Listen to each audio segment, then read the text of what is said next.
Hey guys, in this video we're going to take a look at how you can enable or disable hide notification badges for a focus on the iPhone 14 series.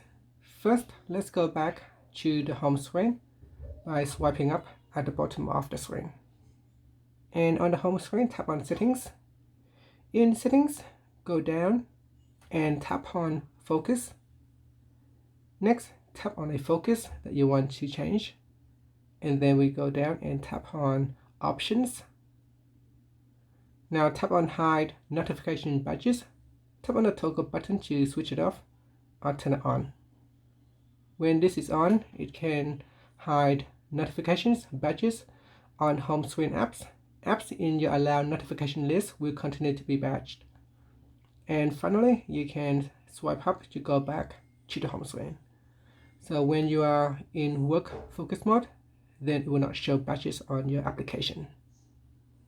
And when you turn off work focus, then it should show badges like this one right here. You can see there are badges when we turn off work focus mode.